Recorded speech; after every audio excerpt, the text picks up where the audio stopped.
Good afternoon, Explore Cam viewers. This is BJ Kirschhoffer with Polar Bears International. Is Alysa joining me McCall. as well. Hi, everybody.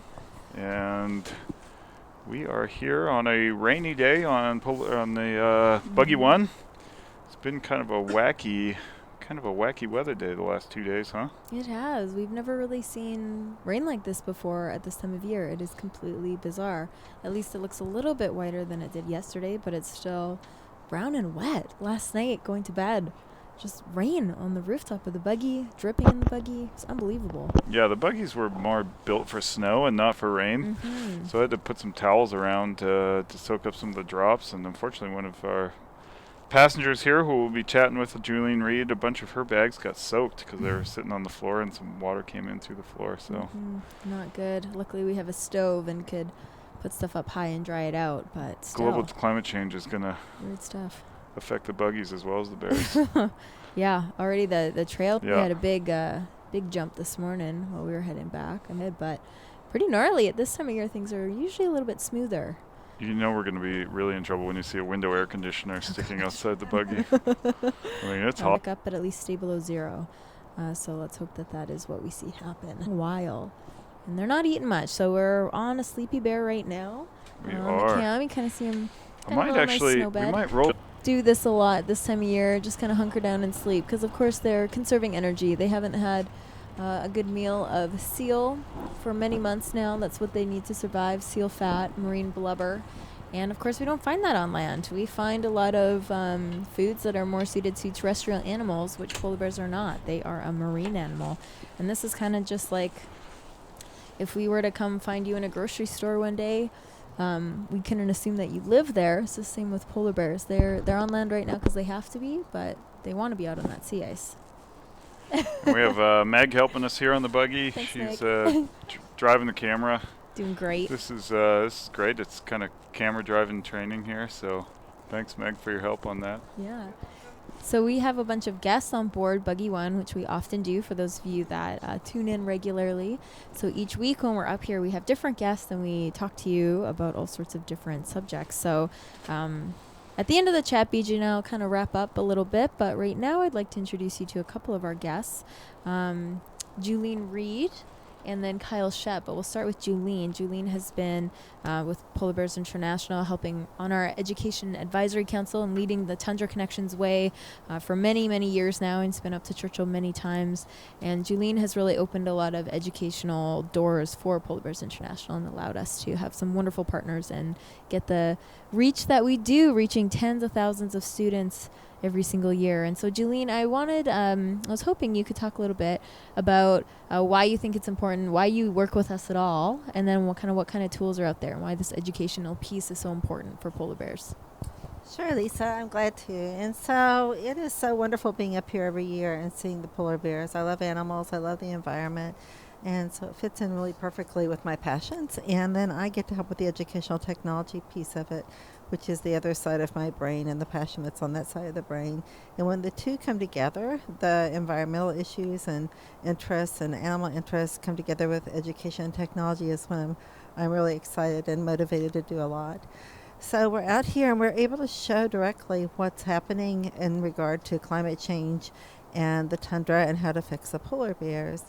But in many ways, this is happening in all parts of the world. So lots of times I'm also connecting ecosystems in the conversations we're having. So what we see happening here is also having effects in other parts of the world. So climate change, if you look at the top of Mount Kilimanjaro and the glacial ice melt on top of it over the last 20 years, it's receding drastically. And just other things we see around the world with droughts and extreme weather patterns. So bringing that to the attention of youth through education and letting them know that they truly can make a difference for issues like this is important. Often they think that they're just one person and that what they do doesn't make a difference. But, Dr. Jane Goodall, I've worked with her in Tanzania and Gombe with her Roots and Shoots program for several years. And one of the things Dr. Jane Goodall says is, individually you may think you can't make a difference, but collectively you can. And the other piece, the more we build about animals and the environment and things that are happening, the more they understand it and they become compassionate and empathize with the problems, and then they're more likely to take action to resolve that. And one of the things that I think that happens quite often is people think I live, like for instance, I'm from Memphis. So if you live in Memphis, what do the polar bears have to do with you? What could I possibly do to help them in the Arctic, or what could I possibly do with these other situations in the world? But if we all do our part to make a difference, it really can affect the outcome. And it's up to our youth today to really lead the way for tomorrow, to protect our environment, protect the animals, and protect our planet. So I think that's really important. And the other piece that I'm really passionate about is global education and cultural understanding. And so working together to take on these issues through different educational initiatives like STEM and all these different things like design thinking and environmental education, working together with those initiatives in education, and then reaching out to other communities and other cultures, and having projects that children and kids around the world are working on collaboratively in different parts of the world really will help us be a better society in general, to really understand each other and take action as a group, because it takes a lot of us to do the work we do. And so doing the work together, we really can make a difference. So that's pretty much why I'm here, and it's fun to be here, and you would love it today. It is a little snowy and icy when you look right out your window, but when you look at a distance, it's just not what it should be. So we're looking forward to really cold weather very soon. Thanks so much, Julene. We're also joined by Kyle Shutt from Discovery Education, and we've had a great week reaching out to students all over the world, kind of through Discovery. Kyle, can you just talk briefly about Discovery Education? Some people, would definitely recognize Discovery Channel, and when I tell them that actually you guys have a wonderful educational presence, people are like, oh, I gotta check that out. So could you talk a bit about what you guys do and why we have you up here with the polar bears too? I would love to. Thank you so much, Alysa. As you mentioned, Discovery Education, our parent company is Discovery Communications, and so yes, those brands like Animal Planet and of course Discovery Channel are some that really, of course, instantly people recognize. And our mission really at Discovery Education is to really empower teachers and to engage students so that we can further enhance and really increase student achievement. And we do that through programs and partnerships just like this. So we're so excited that Polar Bears International welcomes us up here to be a part of these virtual field trips and these webcasts, because that's exactly what we're doing. We are taking students virtually that are in classrooms all around the world, and not only will they probably never have the opportunity to come, even if they could come, students will never have the opportunity to actually probably be in Buggy One. Even if they had the means to pay and come up and take an exploration and go out on one of these tundra buggies, they couldn't actually be in Tundra Buggy One with all the technology in this team. So to be able to take this video and to share it with classrooms all around the world is just really so fun and so empowering. So we love to do that, of course, and yes, one of the ways we do that, we're in schools, I think over 50% of schools in the US, we're throughout Canada as well, throughout 50% of the schools in the UK, and over 50 countries. So that kind of reach really helps in sharing all about polar bears, but also getting the word out about these important topics, climate change and so many other things like that. So we always say that you can't be what you can't see, and so that drives to our mission of trying to, as much as possible, show students what does your future look like, because we can all make the world not just a better place, but we can make it the place we want it to be. We have that opportunity, right? And so we have to thank you guys for having us up here, and we've been able to come up and partner with you for a number of years. I think 2010 was probably the first year we came up, so it's kind of exciting to think back on the number of years. And we have teachers that reach out to us every day and have been reaching out to us this week. This is my favorite time of the year. I love it. And so for us, it's we get to provide this engaging experience, but then also really share some curricular resources and things that Julene was sharing, ways that they can integrate it in their classroom and just try to make learning fun. Because if we can get kids excited and engaged in what we're doing, then the rest is really fairly easy. Thanks so much, Kyle. Both Julian and Kyle, we're just so grateful to have you guys up, taking time out of your busy schedules to come up and help us reach out. And that's such an important part of what we're doing. And thanks to explore.org, we have these polar bear cams that allow us to broadcast live across the tundra.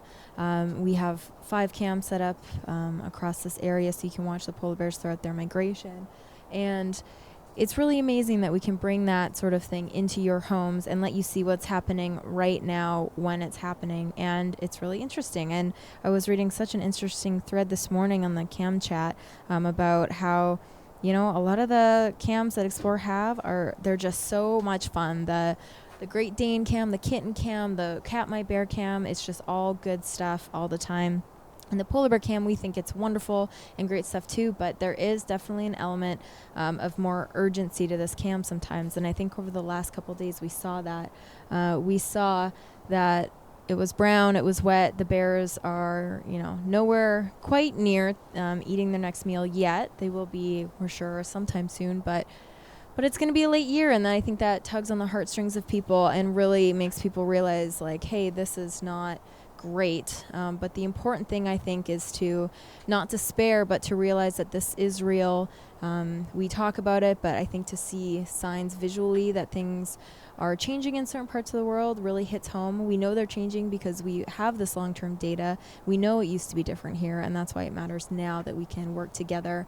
And so instead of, you know, feeling bad, well, we can still feel bad, but there's so much positive to come out of this. There are thousands and thousands of people watching this. That means there's thousands of people that can do something within their communities together, talk to their political leaders, and really see serious changes in their communities and their world. And it's so important that we do this now more than ever. I think it's really time for some serious social change to happen, and I think people are getting on board. It's really exciting. Some of the cleaner energies we're seeing, some of the carbon tax ideas we're seeing. The COP22 this week, we have someone from PBI over there. We talked to students over there, and it's really time that we realize that this is in our hands and our future is in our hands. And kids growing up, it's great to talk to them because they are the future, and we can protect this world for them and protect the polar bears.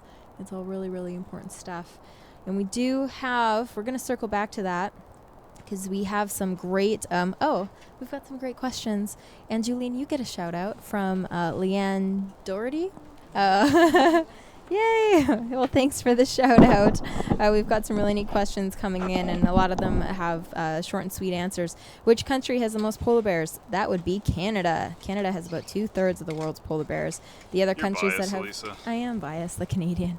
The other countries that have polar bears are Greenland, the United States, and Alaska, of course, Russia, and Norway. Why can't you find polar bears in the Antarctic? Well, it's a great question.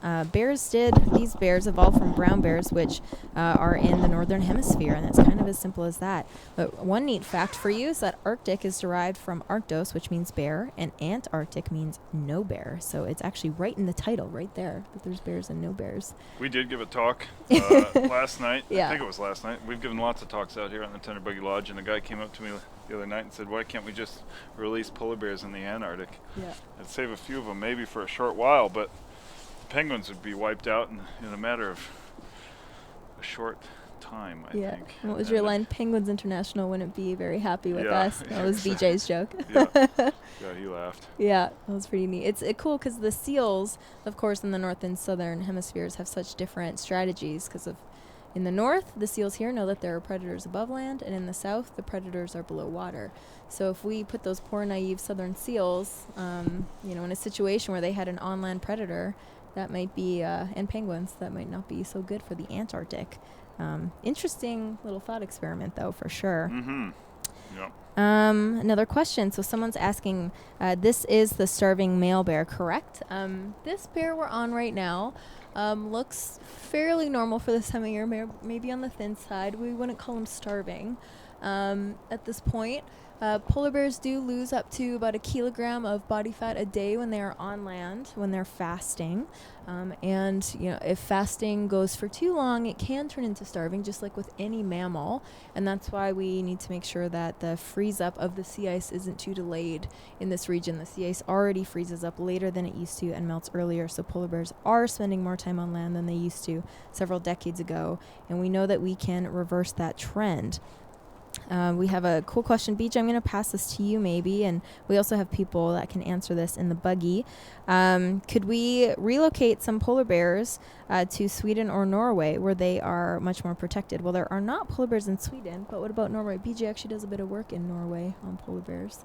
Yeah, so I think the best answer for this is each of these environments, each of these ecosystems have a carrying capacity, and in most cases, that number of bears is already being met. So maybe in some places where there's some overharvest, would there be some places in the Arctic that could support some more bears? But these bears here can't exactly just walk further north and think there's going to be enough seals up there for them to survive. If they were all knowing and they thought, well, maybe we'll just go a little further north and I'll be able to make a go of it. Well, that's not necessarily true. There's polar bears up there already. They're eating the number of seals that they need. And so that habitat's full, and then a little further north, that habitat's full. And so you just can't really move bears from one place to another and expect them to survive. They'll have to displace some of the animals that are currently there. Mm-hmm. Yeah, thanks for that answer, BJ. Interesting stuff. We're just getting so many good questions. People are wondering about the polar bear's coat. Does it insulate them against freezing temperatures? Why, yes, it does. In fact, they've got 2 layers of fur. They've got a really thick downy layer against the skin, which is kind of like a sweater. And then the nice longer furs on top kind of act like a jacket. So they've got that double layer, and of course the layer of body fat. They keep nice and warm. Do they ever get cold? We were actually chatting about this yesterday or 2 days ago about how cold would it be before a polar bear got too cold, and the answer is pretty darn cold. We're not sure exactly what the temperature is at which it would get too cold, but it would have to be below minus 50 degrees Celsius because it easily gets to that in this area with the wind. Pretty cold. It's pretty cold. And if you think about some of the most northerly bears, oh gosh, there is no daylight for the coldest part of the year, and they're cruising around on the sea ice. So there's no trees to hide behind. There's nothing. So these bears can really sustain super cold temperatures. Absolutely. Is the ice frozen in Churchill? Not yet. So we are waiting for that ice to come in, and then someone else is wondering, are you worried about how thin they appear? We do get worried. Some are still looking, fine. We're worried about when the ice comes in. The longer it's delayed, of course, the thinner the bears will get. And so we really hope that ice shows up. And there's a couple great websites we often post in the explore.org comments. There's the nsidc.org, which gives daily Arctic sea ice updates. It's really great to see where the sea ice is when it's coming in. And so we're hoping that it comes in the next, few weeks. Those bears need to get out there. How many of them are left? There are around 25,000 polar bears left in the wild. And have there been any positive things done to ensure their long-term survival? Anything in the works? Well, the things that are in the works are these international agreements to reduce carbon emissions, really. And the thing we need to make sure is that countries stick to that, and especially the big countries and the countries that lead the nation, the world, in a lot of things. We need to stick it to our leaders and make sure that they are actually taking real steps to reduce greenhouse gases. That is the most positive thing we can do for polar bears, and there's more that we can. So those bears need to get out there. How many of them are left? There are around 25,000 polar bears left in the wild. And have there been any positive things done to ensure their long-term survival? Anything in the works? Well, the things that are in the works are these international agreements to reduce carbon emissions, really. And the thing we need to make sure is that countries stick to that, and especially the big countries and the countries that lead the nation, the world, in a lot of things. We need to stick it to our leaders and make sure that they are actually taking real steps to reduce greenhouse gases. That is the most positive thing we can do for polar bears, and there's more that we can do to make sure that happens. It is common for polar bears to sleep out in the open like this. They're pretty used to the elements, so they kind of hide their face. You can see this guy's hiding his eyes and his nose back against the wind, kind of sleep in. Polar bears don't have nice little huts or little buggies to stay warm in, so they're just used to hanging out there in the elements. I think when it gets windy like this, they'll go and try to find the most comfortable place out of the wind. Oh, yeah. Yeah, we see some in the willows right now. Mm-hmm. They can dig a little day bed, but they're not really in any shelter or anything. No, they don't seem to be too bothered by it. No, maybe at some point. Polar bear fur is clear. That is true. It's hollow and transparent, actually, so it looks white to our eyes, and they can pick up other colors in their environment when the sunset is happening, and so they can look like pink or yellow bears, which is pretty cool. Okay, we've got a neat question about hibernation. BJ, do you want to take that one also because of the maternal denning? Can you clarify if both male and female polar bears hibernate, or is it just the females who give birth during hibernation? Sure. So maybe, Alysa, maybe you could just cover real quick, technically, what is hibernation? Yeah, so we see hibernation in quite a few animals, and it's characterized by actual metabolic changes where animals are basically kind of slowing down their body in different ways. That's about as basic. But we actually see changes within the animal that allows it to go longer when burning less energy. And polar bears don't really seem to have that. Female polar bears will go into a den to give birth to their cubs, and the den can kind of be thought of as like an extension of the womb, because the cubs are born so small, they're totally helpless and they would be unable to survive in the elements, and so they're given birth to inside of a den and stay inside the den until they hit about 20 pounds, and at that point they exit the den. Of course, that kind of depends on how many cubs there are in the litter and things like that, and what mom's needs are. But the moms will head into a den, but male bears, other than maybe the occasional daybed or some sort of structure maybe they get drifted into, they do not den or hibernate. Thanks, BJ. We also have a question about how old do you think this bear on the live cam is? Well, we can never say for sure unless we are on the ground collecting data and we have popped a tooth and then aged this bear in the future. We can cut a tiny, tiny tooth that the polar bears don't need anymore. We can take that from a polar bear when we're studying them and cut it in half and count the rings on it like a tree to count its age. We only ever have to do that once for a polar bear, and then we can find out what its age is for the rest of its life if we can get it on the ground, tranquilized, and read its number. Or if we see them as cubs, of course, we know what age they are. But just watching them from afar, from this distance, we can't see any numbers on the polar bear tags. We've got no way of knowing who this is or how old this bear is. We can guess there's mostly adult males in this area. But right now, from this angle, your guess is as good as ours. So, would we ever feed polar bears if natural food was not present? And that's a pretty tough question. I think that's kind of a question that a lot of people are struggling with, and the polar bear researchers and folks that govern polar bears will be struggling with here in the years to come. I don't think anybody has a question for that, because an answer for that, because I don't think we've seen a situation yet where we've needed to do that. But that's a tough one to answer for sure. What else do we have here, Lisa? We've got a question about where we get most of our funding. Do any governments donate to us? So we do get some federal funding for some of the projects that we work on, and we have applied for federal funding.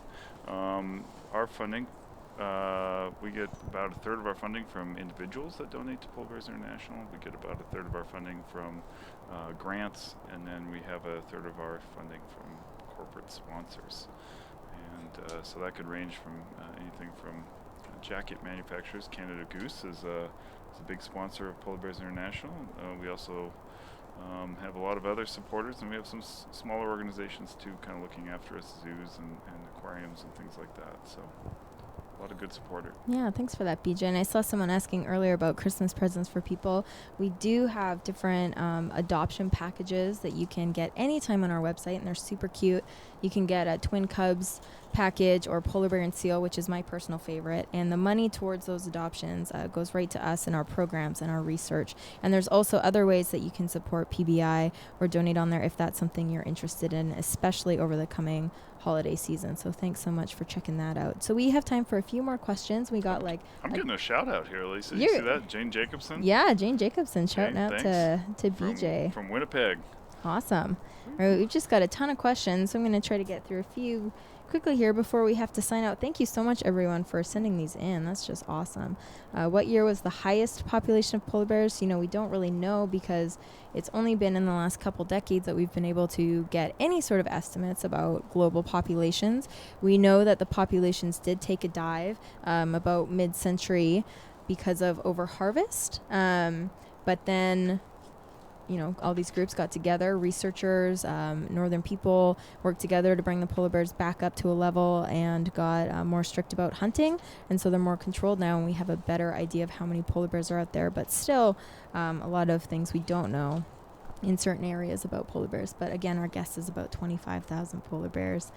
Couple more. I think this is one of the most important ones. What can we do to keep them from starving? Yeah. Alysa? Well, what we can do is we can reduce greenhouse gas emissions. We can stop the, we can make sure that the sea ice sticks around for a long time. And we can only do that by reducing the greenhouse gas layer that acts as a heat trapping blanket around Earth.